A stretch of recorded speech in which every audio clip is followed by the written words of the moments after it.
I have been in charge of this project for several years now, and I also have introduced this project several times in many different conferences, so maybe some of you are already familiar with the topics I'll be talking about today.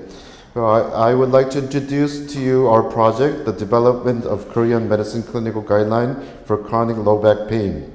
This was a government funded project, and we are in the ending stage of this project. So these are the topics I will be talking to you about. The reason why we picked low back pain was that statistically in Korea, the most often visited patients to the Korean medicine clinics were all related with low back pain. And so we thought that if we made a CPG for the low back pain, it would be very impactful for the Korean medicine doctors. And by developing a clinical guideline, it can be an effective tool to maintain consistency of acupuncture treatment and narrow the gap between the clinical practice and scientific evidence. Also, by standardizing the treatments in each Korean medicine clinic, it can achieve higher efficacy, and it will finally contribute to the health and well-being of the people.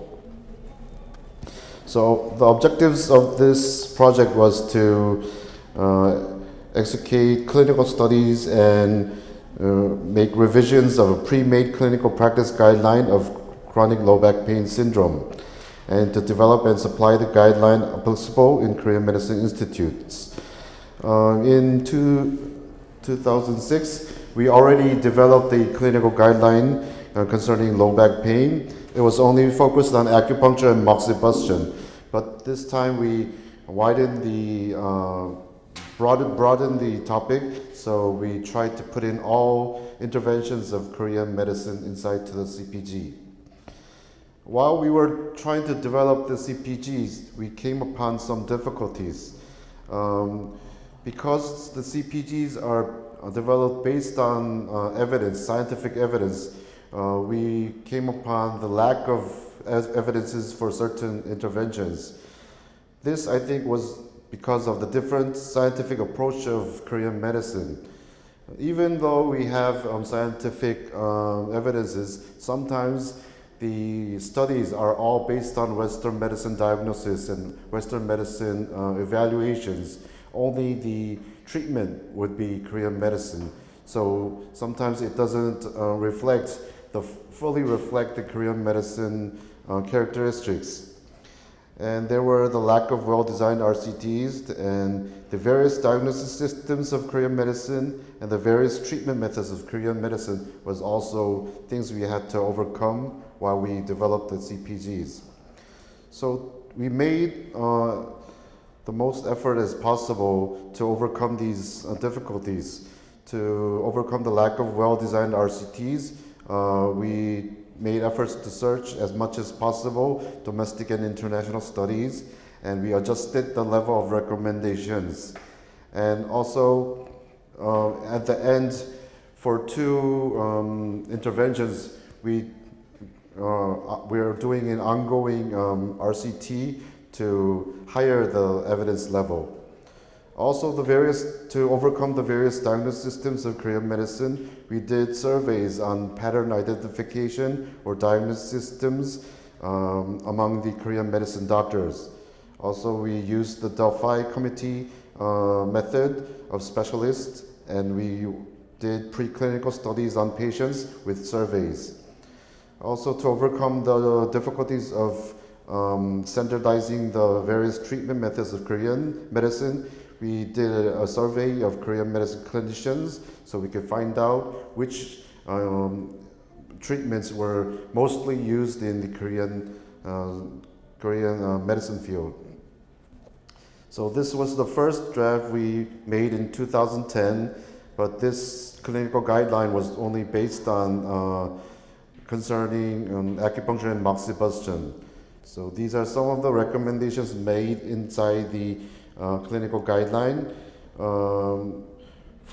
We thought that it was important to make basic rules, but As you can see, we don't have any RCTs comparing some patient who received acupuncture before the clinician washed their hands, or maybe they're not sterilized. So we don't have RCTs concerning that, but it can be made, consensus made by the experts that we need these standards. So we suggested basic rules. And as for the safety of acupuncture, we did a systematic review and found that there were very few side effects of acupuncture. So we suggested the evidence level to be very high and A. Also for the specific methods of acupunctures, because the various clinical trials were very different in design. They used different acupuncture points, they used different evaluation tools, so it was very hard to standardize the acupuncture method for the low back pain, but we tried to pull out the data as much as possible, and also we used the results of the survey and also the consensus of the experts to make a recommendation of a standardized acupuncture procedure for low back pain. So based on these standards, maybe we could do more RCTs in the future to strengthen the evidence level and also the recommendation strength. And you can see that as some clinical guidelines in the Western society, they already recommend acupuncture, strongly recommend acupuncture for low back pain. So our study results show that also acupuncture or electrical acupuncture and many other acupuncture treatments were very effective for low back pain syndrome. So these are the process we went through to develop the CPG. We made a development committee and also review board and also the systematic review team and so on. At first, we needed to educate the researchers because some of our researchers were not familiar with what CPGs are and what the process of the CPG development are. So we started many education programs or many seminars to educate our researchers. And then we organized the development committee and the review board and the revised board. And then we went through the literature review. So we reviewed not only traditional literature, but also other CPGs and also the recent scientific articles. And then to supplement the lack of data or lack of standardization, we did surveys to the Korean medicine doctors and also experts and professors in the Korean medicine field. And then based on that, we made a clinical protocol. So we went through a preclinical study, and then we developed a standardized clinical chart. And then we did 2 clinical trials I will introduce to you later. And then based on those, all those data, we finally we're finally in the end stage of publishing the clinical guideline. So as you can see here, we had many education sessions to educate our researchers. So we adopted the AGREE and the clinical guideline assessment tools. And we had numerous workshops so we could simulate the process of developing and also the systematic reviews. These are the faculty who helped us and develop and revise our CPG. So literature review, as I mentioned before, was done on traditional text and also scientific studies and related clinical guidelines, and based on this, assessment of evidence level was done. While we were doing the literature review, we used the online database so we could share the data with all the experts who were participating in this project.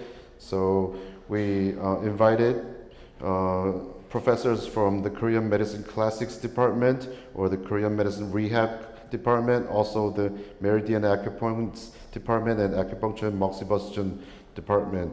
So they gave us opinions on which traditional texts we should review and which traditional texts we could exclude from our lists. Also, the literature review of scientific studies was done in 2016, and also recently we updated this, and we're going to publish our systematic review results in next year.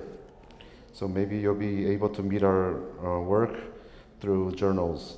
And we did also reviewed various clinical guidelines throughout the world to find out what their recommendations were concerning low back pain.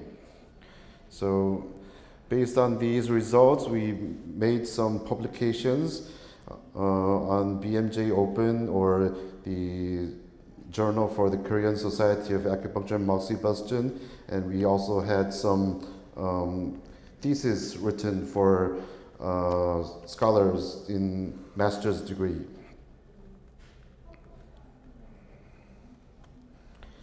And these results were also introduced in many international conferences. Some of them are, we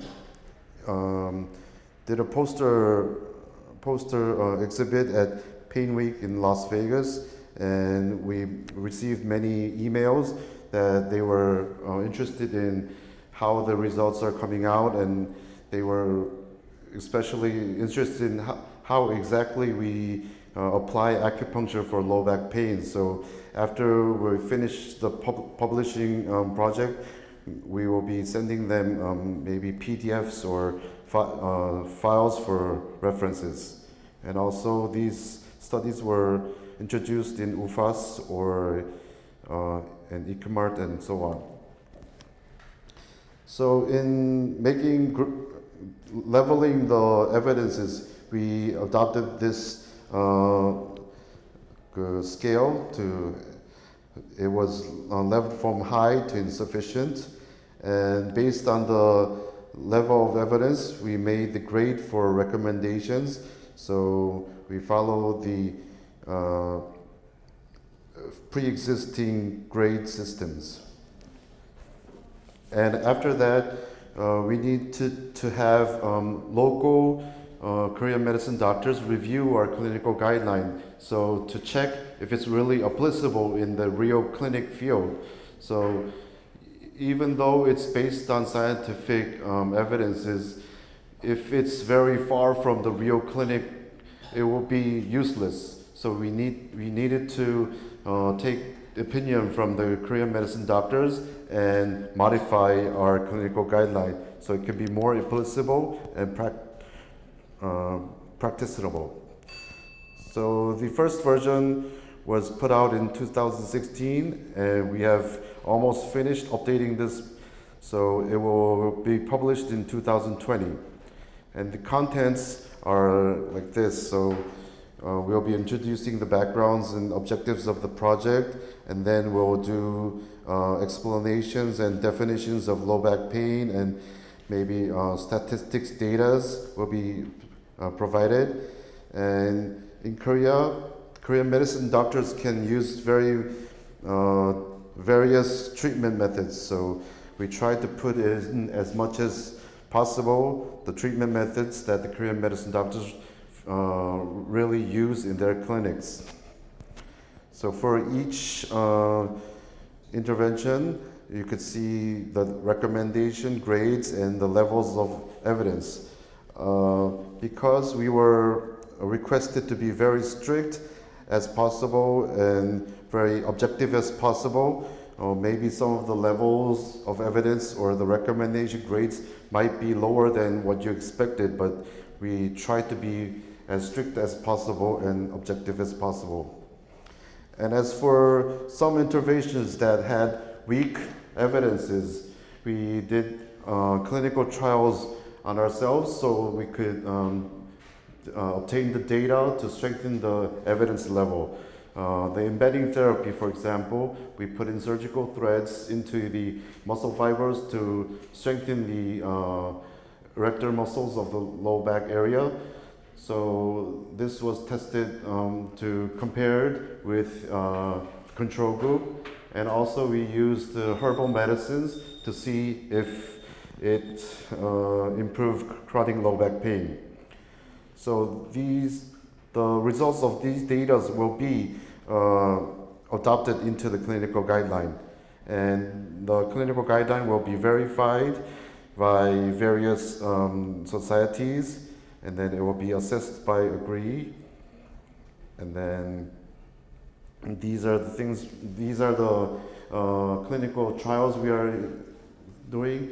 And for the medical therapy, we finished the study and we're in the process of publishing the results. And for the herbal medicine, we're still ongoing, but it will finish within this year, so maybe you can meet the results about next year. So many university hospitals have helped us and participated us, and I could introduce to you the clinical protocols, but because we have lack of time, maybe you could find it through papers. So after we do all the clinical trials, the data will be all adopted into the CPG, and the CPG will be reviewed by the national board, and then it will be published maybe early next year. So there's also an English version of the CPG, so it can be provided to Japan or Philippines and the other countries also. Thank you.